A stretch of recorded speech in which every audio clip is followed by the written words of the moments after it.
এই যে লাইব্রেরির সামনে ভাই বলেন যে উনি আমাকে আপনি করে বলেন, উনি যেহেতু আমাকে চিনতেন না, বলেন যে যেই কোনো মূল্যে আন্দোলন সফল করতে হবে, যেহেতু 5ই জুন আন্দোলন শুরু হয় এবং আমি প্রয়োজনে বাড়ি যাব না, তখন ঈদের ছুটি আসছিল, আমি প্রয়োজনে বাড়ি যাব না, ক্যাম্পাসে থাকবো, কিন্তু এই আন্দোলনকে সফল করতে হবে। আমি বললাম যে কেন ভাই, আপনি কি চাকরির প্রিপারেশন নিচ্ছেন? বলছে আমি নিচ্ছি, কিন্তু আমার চাকরির চাইতে আমার বোনের চাকরি আমার কাছে বড়, আমি নিজে চাকরি পাই না পাই এই কোটা প্রথা উঠাইতে হবে, আমি এর জন্য লড়বো, প্রয়োজনে বাড়ি যাব না। তো সেই গল্প থেকে মাহিন ভাইয়ের সাথে আমার যাত্রা শুরু।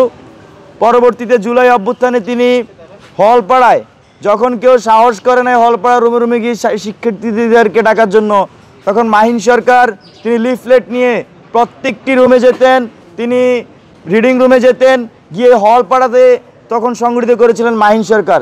কারণ আমরা যারা ছাত্রশক্তি ছিলাম তারা কিন্তু হলপাড়ায় মুভ করতে পারতাম না ছাত্রলীগের কারণে। ওই সময়টাতে মাহিন সরকারের নেতৃত্বে হলপাড়া প্রথমে সুসংগঠিত হয় এবং পরবর্তীতে আপনারা সবগুলো ধারাই জানেন, এই মাহিন সরকার কিন্তু সবার আগে বলেছিল যে আমাদের কিন্তু গণভবনের দিকে চোখ দিতে হবে, আমাদেরকে সংসদ ভবন দিকে মার্চ করতে হবে।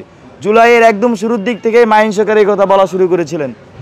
এক পর্যায়ে জুলাইয়ের একদম শেষের দিকে আপনারা যেই 4 জন সমন্বয়ক গুরুত্বপূর্ণ ভূমিকা পালন করেন, তার মধ্যে অন্যতম ছিলেন মাহিন সরকার, যারা ভিডিও বার্তার মাধ্যমে কর্মসূচি ঘোষণা করতেন এবং ওই সময়ে যেই সবচেয়ে কঠিন পরিস্থিতি ছিল গণ অভ্যুত্থানের, সেই মুহূর্তে মাহিন সরকাররা কিন্তু এগিয়ে নিয়ে গিয়েছিলেন জুলাই অভ্যুত্থানকে।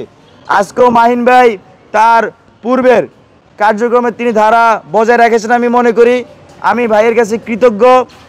শুধু আমি না, এখানকার সবাই আমাদেরকে নানাভাবে সাজেস্ট করেছিলেন যে আমরা যাতে একত্রে মুভ করি, যে কোনো ফরম্যাটে হোক।